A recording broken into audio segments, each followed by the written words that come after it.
So, you want to be a real estate investor, but where do you start? How do you know what information and sources to trust? That's where I come in. I'm Jonny Cattani, and this is the Investor Relations Real Estate Podcast.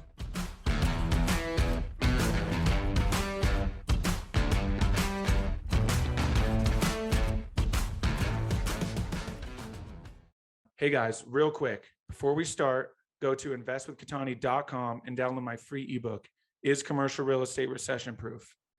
Now to today's show. What's up, guys, and welcome to another episode of the Investor Relations Real Estate Podcast. I'm your host, Jonny Cattani, and I'm joined today by Eric Tait. Eric is an investment fund manager with Vernonville Asset Management, a private investment firm that helps investors attain or maintain financial independence using alternative assets. Eric is also a physician who is board certified in internal medicine. Under Eric, VAM has grown to over $150 million in assets internationally and domestically.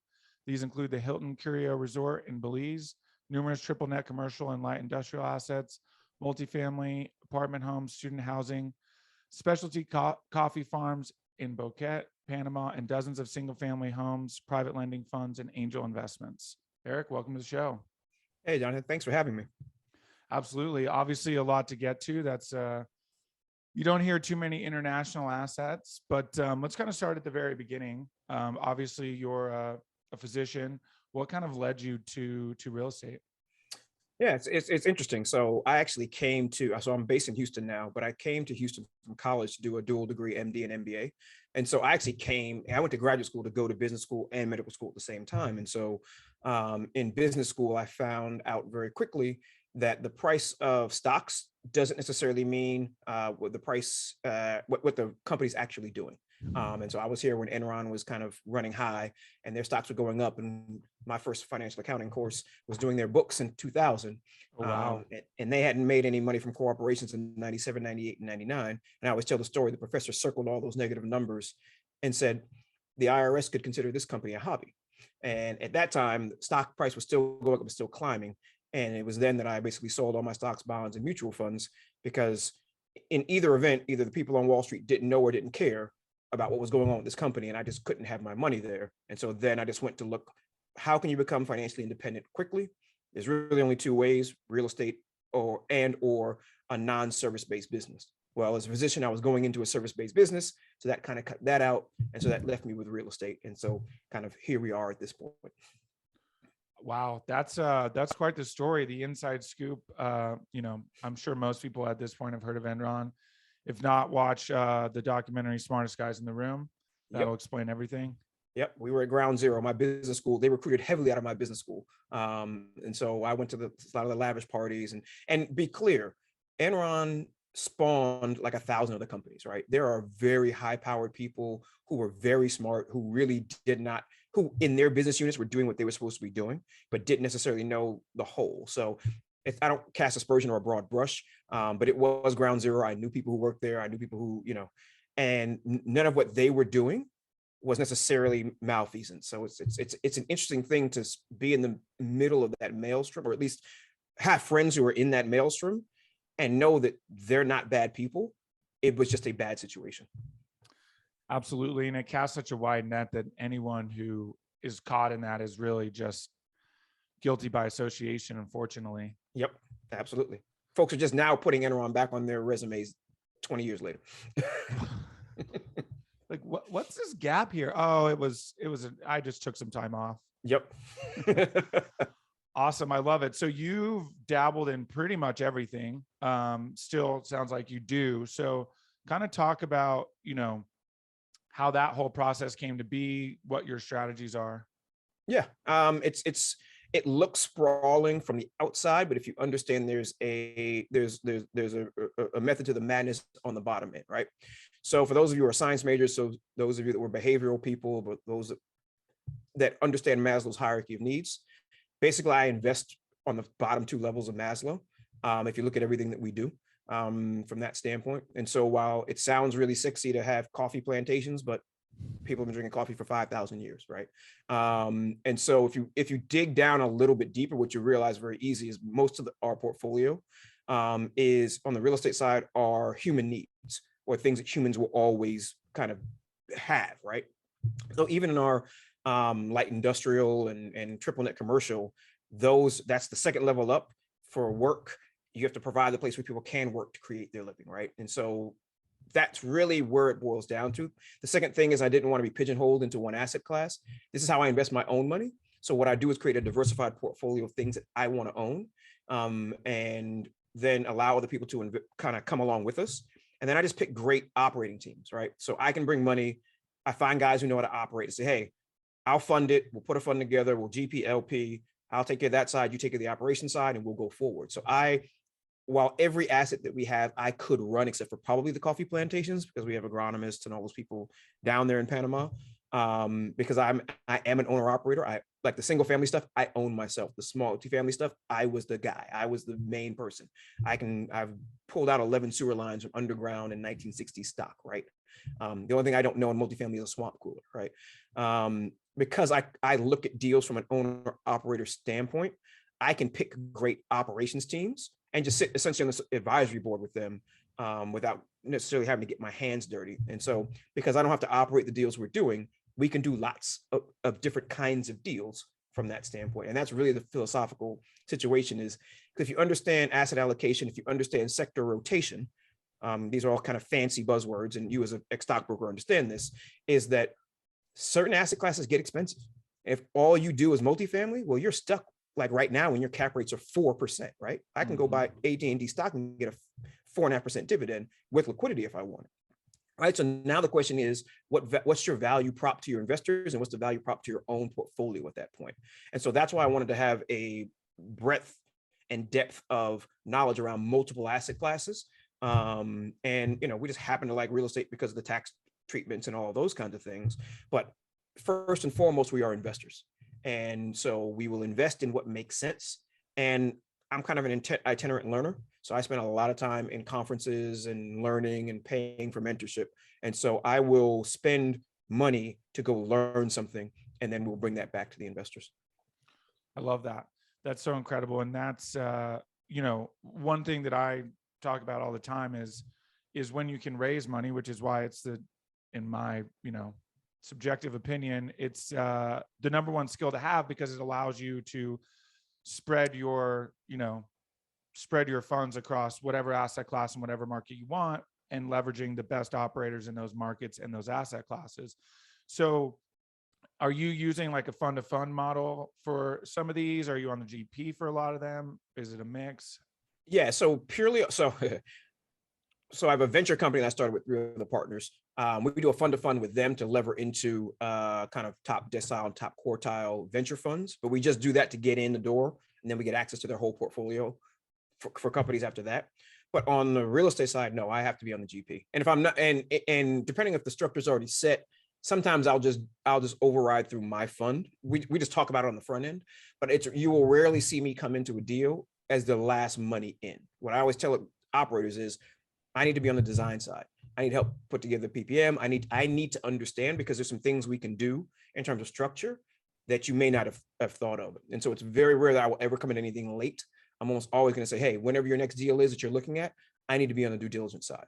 I need to be walking the property with you. I need to be doing these kinds of things on the front end so that we can have a conversation and I feel comfortable all the way through from that standpoint. So 90% of the time, I'm going to be on the GP side of any deal that I'm going to put money in or put my investors' money in.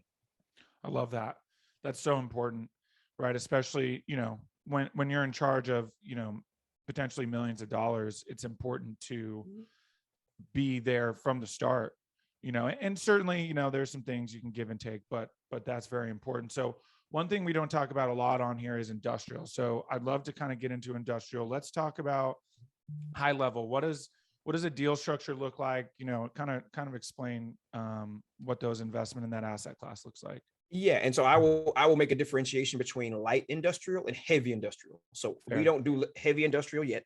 So those are the things where you can drive a forklift down the middle of it. They're football fields wide. They're the Amazon fulfillment centers. They're big lay down yards.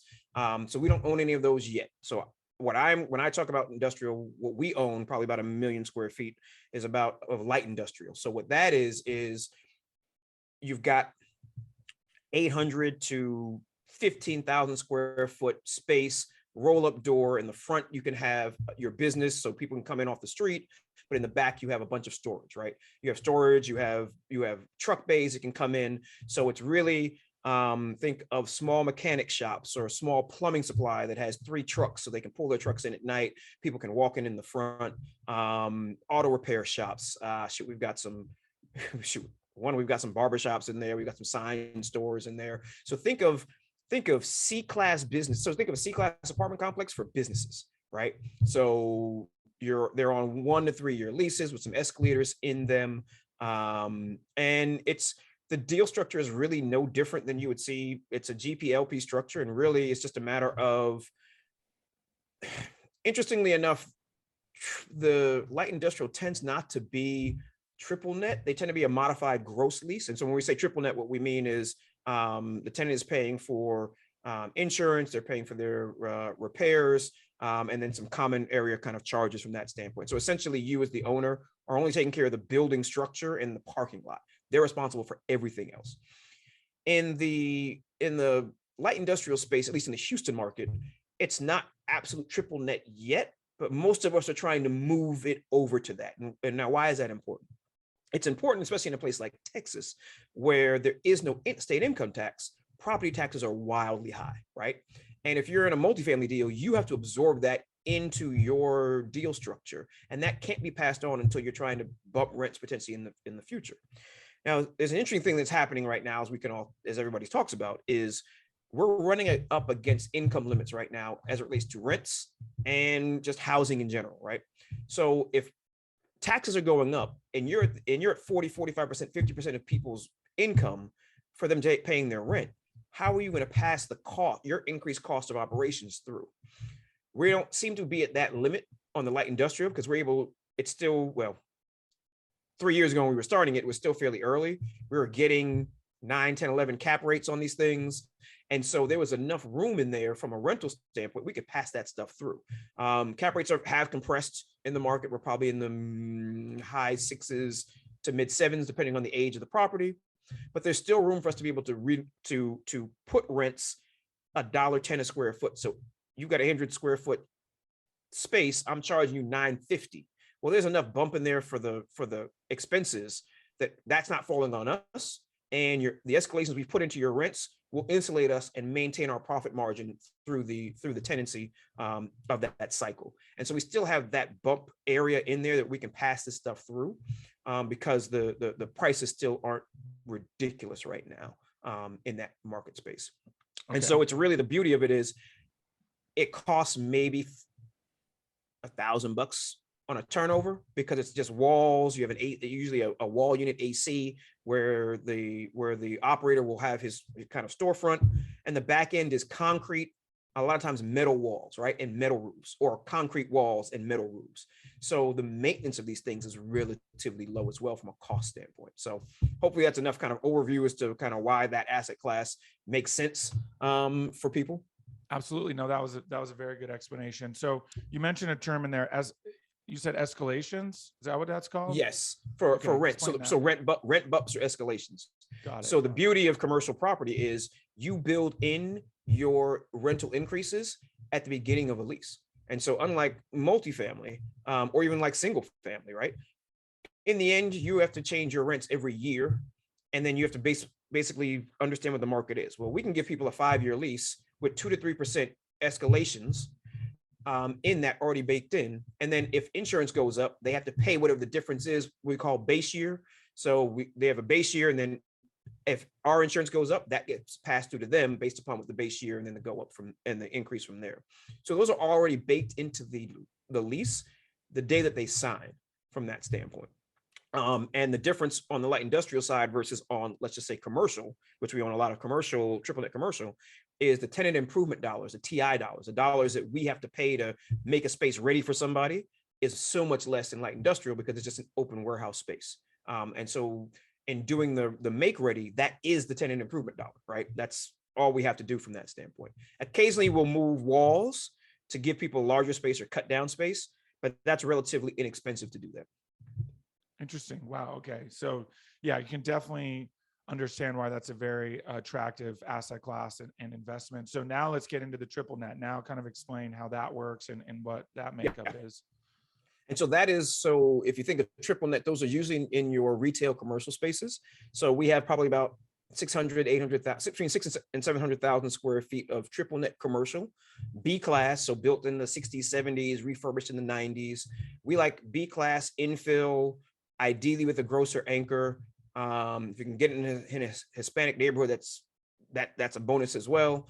And it's just a working class, what we call a neighborhood center, closer to power center. So probably the lowest 80,000 square feet up to 180,000 square feet of space. So the big parking lots, you'll have oftentimes an anchor tenant. So think of where your Planet Fitnesses might be, or your Dollar Trees might be, or, we have a pad site that we put a Krispy Kreme in, and we have a Burger King in one, and Subway in another on a pad site, and a Discount Tire on an end cap in one of them. So it's that kind of center, but B-class service-based center. And what we went after was Amazon resistant centers, right? So high service centers, where kind of end users are going to go for a final service. And lo and behold, we started buying in 2019, and then COVID hits, right? So we're like, oh crap, here we go. So what we did is we just held distributions. Like, hey guys, like we stayed above 90% occupancy. We held distributions just to create a bulwark, but what we found out was Amazon resistant was fairly COVID resistant, because the Amazon resistant side also ended up being, what do they designate those businesses as? Essential. Yep, they ended up being essential businesses. So because of that, we ended up riding that out very, very well. So we held for 2 quarters in 2020. By the 4th quarter of 2020, we were releasing distributions again to investors.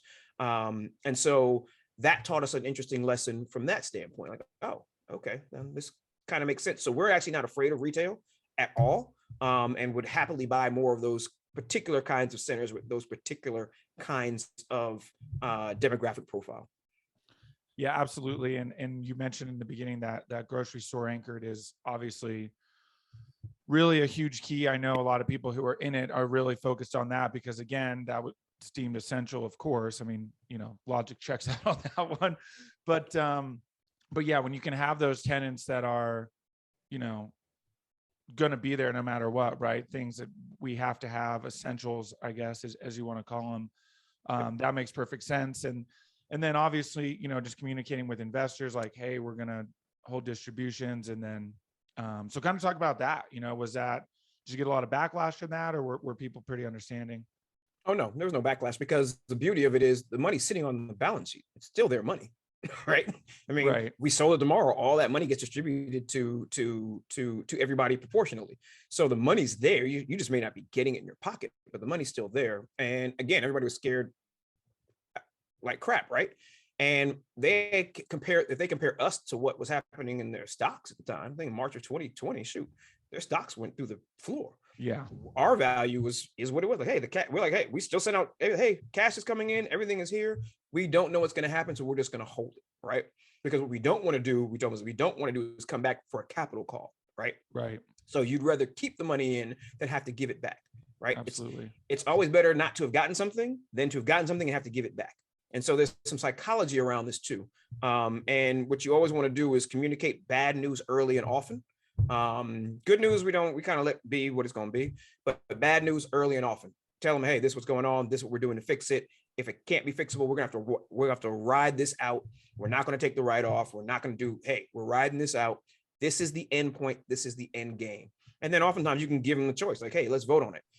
What do you guys want to do? Right. Sometimes you may have to do a capital call potentially. And like, if you don't feel like doing that, cool. We're not doing that as a partnership, but understand these will be the consequences of that. And so always communicate bad news early and often. Awesome. I love that. That's such a great tip there. And another thing too, it helped that you were in a market where, the COVID shutdowns weren't, too long, really, like, if you're Planet Fitness anchored, but you're in California, then that's cause for concern. Problematic. But when you're in Texas, Salt Lake was the same way, what did they shut down for like a month, and then it was pretty much back and has been back since? Well, that's an underreported, underappreciated thing that I try to get investors to understand is political risk, right? People look at me crazy, like, oh, y'all are doing deals in Panama and Belize. I'm like, listen, I'll do a deal down there before I'll do a deal in California. And people don't, or New York, or like people don't understand. We all have home country bias, right? We all think that where we are from is kind of the best and everything works. But when it comes to owning businesses, regulatory risk, regulatory capture is a real thing. And understanding what regimes you're under, meaning what states you're operating in, what municipalities you're operating in, that is becoming an ever larger risk factor that have to be put into PPMs, that have to be put into people's calculations of risk around these asset classes, right? I mean, essentially, the federal government tried to steal our property on the residential side by telling people, oh, they can live there for free, you can't evict them. I mean, that's theft, right? Let's be clear on what happened, right? And so I know multifamily operators who are just now getting whole around this. And I don't mean whole, I mean, they can just get people out so that they can get paying people in. Because it's not as though they're running line of tenants who could and were willing to pay that were in a lot of these markets. We just couldn't get well, the good thing is we didn't have any multifamily at the time, but I still have dozens of single family. And we were proactive in telling them to get the rent kind of things. And we were able to kind of get through that without too much of an issue. But ultimately that was government fiat theft that happened, right? No one thought that would happen in the United States, but it absolutely did. And so on the business side, same kind of thing, right? It's just, you have to be mindful of political risk and who controls what levers of power in terms of political parties, and then also not just political parties, but political ideologies of the people in those particular parties at the time. Now, we were also lucky in that we had the light industrial. Light industrial did not have a hiccup.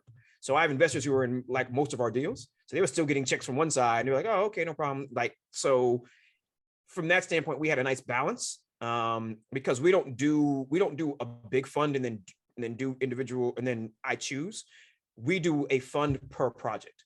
So our investors get to choose which ones they want to be in, which ones they don't want to be in. And so they're able to create their own kind of portfolio around that. And so we still had deals that were paying out, even if we were holding a few of the other ones. Absolutely. Single asset funds, something to be said about that. Yep. It's a pain in the behind for us to do it, right? We'd much rather just raise a big fund and let us kind of go pick the stuff that makes sense. But, I'm okay.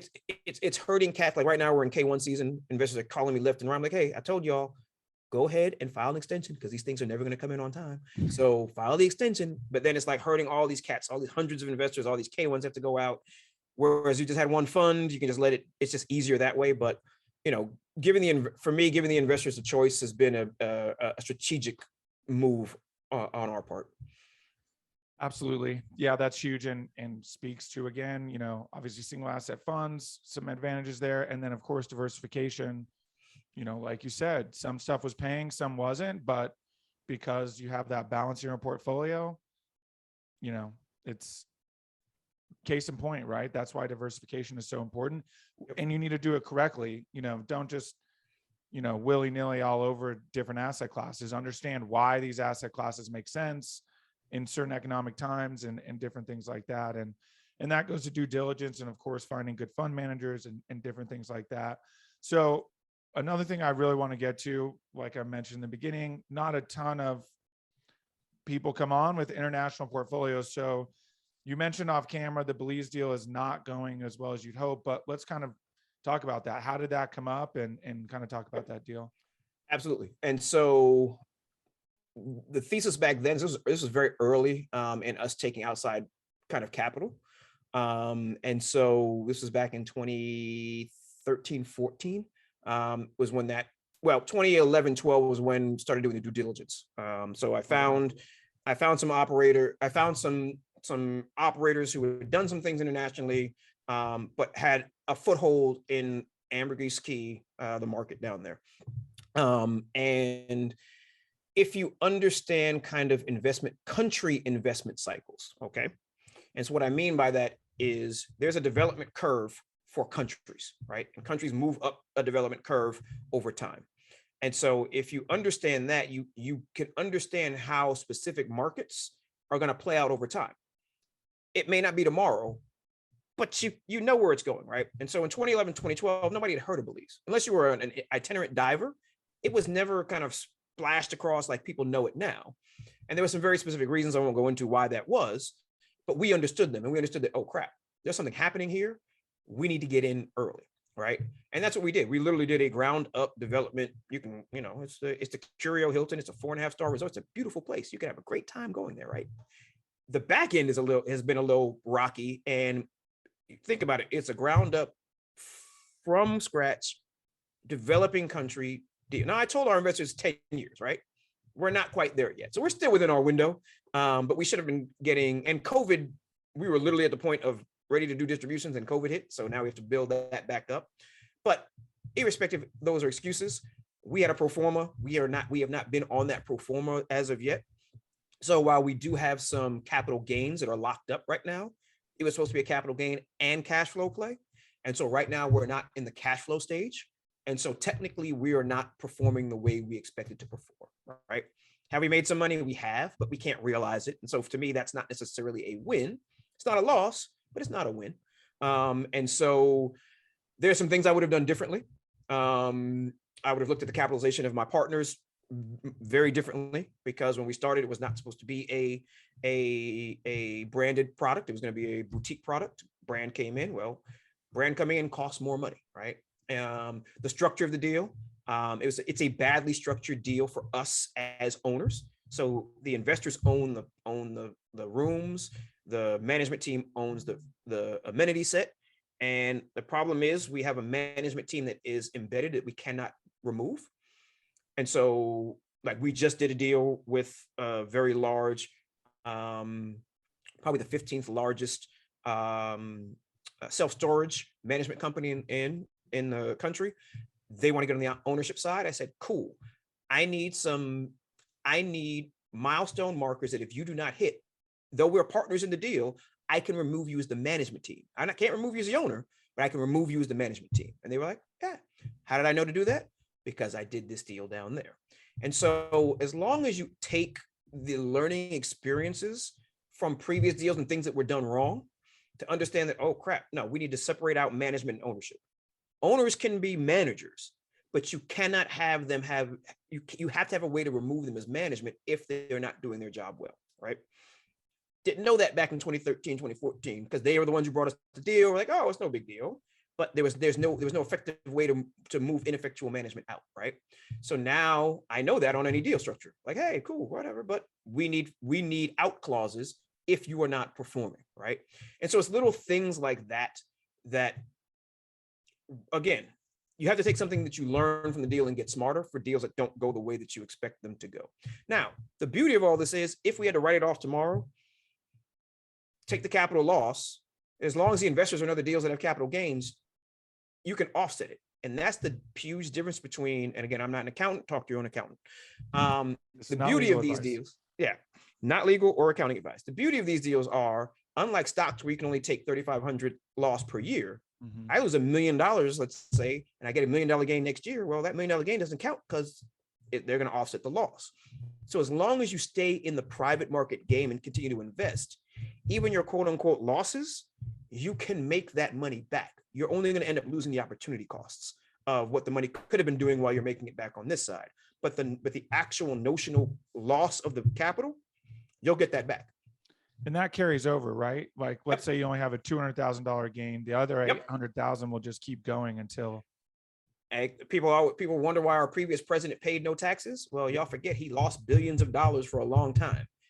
That rolls forward. People are wondering why. Well, why is Amazon not paying any taxes? Amazon lost money for 20 years. They get to make all that back up in the tax code, right? And so people, when you leave what I call the retail investing side of the world, the 401ks and the IRAs, and you move to what I like to call the big boy and big girl side of the investing world, the rules change for you. Mm-hmm. There's a reason why wealth compounds in our country. It's done purposefully through the tax code to incentivize us to do these kinds of projects. If you're only investing for yourself, only in your 401k, only in your IRA, only in your kind of outside mutual fund, you don't get these benefits on this side, right? You're just subject to market wins and losses. Over here, if we lose, we can get it back, right? And so I would tell people, you want to be on this side of the world, you want to at least have a good portion of your portfolio on this side of the world, not just in the publicly traded markets. Absolutely. Welcome to the big leagues, ladies and gentlemen. It's true. And there's a ton of incentives because what we're working in is housing, like a literal need for people. We're working in office buildings where people need to have their office. Like that's why these incentives are in place, because these are necessities, right? And of course we make money and there's things in it for us as owners and operators, but these are essential. And that's why these incentives are there. And that's important to understand why these wealthy people aren't paying taxes, you know? So anyway, we could do a whole podcast on that alone. Real quick, touch shortly just on the coffee thing. I'm just selfishly curious about that. And then. Yeah, absolutely. And so we talked about like coffee's been, it's been around for thousands of years, right?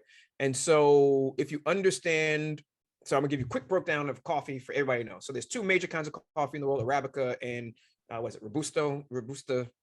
That's mostly grown over in Java and in Asia. The Arabica is the fine flavored kind of deal. Coffee and wine have the same flavor profile and they are graded in almost the same way. So high-end coffee goes for a lot of money. High-end coffee is that which is grown between the Tropic of Cancer and Capricorn in a belt around the planet at altitude with some shade. Well, there's only certain mountain peaks and land. Most of that is water. There's only certain places in the world that has land in that belt around the world. Wow. If you understand climate change, you understand what is happening with climate change, that Brazil is the largest producer of coffee, but the problem with Brazil is it's relatively flat. There's no elevation, you can't cool it down. So they produce like a third of the world's Arabica beans, right? Well, climate change is going to change where they can grow that. And so I just did a scarcity play. And so this is essentially an evergreen fund. We've bought coffee farms that have been in coffee farms for 100 years. We're going to keep this stuff 20, 30, 40, 50 years. What I was just doing was a land grab of arable land for a commodity that has a value add component to it. Commercial grade coffee is a commodity. Specialty coffee is a value add brand. And so specialty coffee goes for 5, 6, 7, 8 times what commercial coffee is. So if you look on the stock symbol for coffee, which essentially is C, multiply that by 6 or 7 times, and that's what the per pound price is for specialty coffee. And so that's what we invested in. So we own the land, and my partners down in Panama, it's essentially a profit split. 20% goes off the top to the workers. So we have a bonus pool that goes to the workers to help send their kids to school, build housing for them, things of that nature. So we were doing ESG and social stuff before all that was famous and everybody wanted to do that stuff just because it was the right thing to do. I love that. That's awesome. And then we then split the profits after that, right? And so it's a slow build, slow grow kind of thing over time. Now that company has changed their business model, so they no longer allow individuals to own the parcels. But I got in when we could own the parcels as a fund. So my partners and I, we actually had, I think they just got us the deeds to the land as we speak. And people don't realize that essentially Panama is like the Switzerland of the Western Hemisphere. The reason why the Panama Papers and all that are based out of there is because they have a very open society. They believe in the rule of law. They're quickly becoming a middle-class country. You could go down there and your standard of living would not change if you use the local products and things of that. Actually, your cost of living would go down. Your standard of living would maintain in that country. Wow. And so we wanted, but you can't really make money in real estate there because they overbuilt it. It's just like Miami, right? Same place. The cities that cocaine built, right? So you got a lot of this money is flowing in, creating these empty shells of buildings. So you really can't make money in the typical real estate we are used to. So that's why we pivoted to agriculture, because you can on the agriculture side in that particular market. Wow, that's incredible. That's awesome to have kind of discovered that. And what did you just like find this partner? Were you just one day kind of sitting and thinking, okay, how can I really think outside the box? So interestingly, I told you I go to conferences, right? And so I'm in different groups, and so those partners actually do cacao as well, which is chocolate, okay. Right. And so they do chocolate, they do the coffee, and I met them through the same group that we did in Belize. So they're actually doing cacao out of southern Belize. They had a chocolate store in the resort. They had done this in Colombia on the coffee parcels in Colombia. So they already had experience doing it, just a better regime in Panama than Colombia. Colombia has co-ops, the government regulates it. Panama, like, do what you want. So he literally just came across the line. He already lived in Panama, the original founder. And we're like, all right, let's move forward and do it. Wow, that's awesome. I love that so much. And I love that you guys are giving back too. A huge proponent of that. So we are coming up against time. I do have 5 questions that I ask all of my guests. It's the final 5. First question, best advice you've gotten from a mentor? Take action. Action somehow tends to, just from a universal metaphysical standpoint, even if you make mistakes, action tends to bring you what you need in the universe. I love that so much. Gosh, it's so true. What is it about your career that makes you feel like you're fulfilling your why? Oh, so on the medical side and on the investing side, what I do is helping people find self-actualization. So top of that Maslow situation. So whether it's on the physical and semi-spiritual side, when I'm a doctor, and on the financial side, which frees people's mind up to be able to be, I don't want to say better than they are, but more of who they can be. I'm literally doing the same thing, whether I'm on the medicine side or on the investing side. I'm helping to shepherd people to where they want to go. So it's wildly fulfilling on either side of my career. I love that so much. That's incredible. What's your favorite non-real estate or investment related book? Non-investment related. Does Think and Grow Rich count as non-investment related? Yeah, that can count. Because we can get, let me think. Let me circle back to that. Go to the next question. Let me think about that. Let me think about that. Fair enough. If you could have any superpower, what would it be? Ooh, that's 2 thinkers in a row. Yeah. Any superpower. Wisdom. Just like all encompassing wisdom, right? I can take the knowledge of everybody's and just take that. Yeah, whatever that world brain wisdom thing is. I don't need knowledge. I want to be able to contextualize the knowledge. So I need the wisdom around it. I love that. That's awesome. First time we've gotten that one. All right, back to the book. Whew. My bookshelf is over there. Not because the problem is I am not a fiction guy. It doesn't have to be fiction, just not investment related. Business is fine if you have a business book you love. Oh God. The problem is all my favorite books are the Kiyosaki stuff. So it's just because it just changed my brain so much. So facts. What book? Oh man, it's on my nightstand. And so it's an old book. I don't remember the name. Can't remember the name of it, but it basically it uses kind of ancient wisdom and talks about The Secret, about the law of attraction. But it talks about it in such a way. Oh man, I'm going to email it to you so you can send it out in the show notes. I would love that. But I will send you the title. I don't know where it came from either. It's one of those kind of random things that's come into your life. Like, oh well, okay, I'll read this. Yeah. That book was profound. That book I try to read every 2 or 3 years. Wow. Because it's like Think and Grow Rich, and I'm not a super religious guy, but it takes scripture kind of things. Because I find there is wisdom in religious texts. That are some universal wisdoms in religious texts, and so it sets it around a historical context. So I will as soon as we finish, I will go and get it because it's on my nightstand. And then as soon as you read it, you're gonna be like, "Gosh, it was right there." Yep. And what's the best way for people to get a hold of you and learn more? So for me, the easiest is probably the website, just Vernonville, VERNONVILLE.com. I also tell people I Google decently well. I've got a lot of different things out there in terms of education and podcasts and things of that nature. So just Googling my name will get you to me. Last name Tait, first name Eric, ERIC, or just Eric@Vernonville.com. That gets you to me as well. Beautiful. Eric, thank you so much. This has been incredible. I appreciate you coming on. Oh, thanks for having me, Jonathan. Absolutely. Hey guys, thank you so much for watching today's episode. I hope you really enjoyed it. Listen, I know it's cliche and you hear it all the time, but please don't forget to like and subscribe to the channel so you know when the next video is coming out. Even though this is technically a daily podcast, you know it's coming out the next day. We have a ton of content coming your way. So please like and subscribe. It helps a ton. Leave comments. Would love to know what you guys think. And we will see you on the next one. Thanks so much.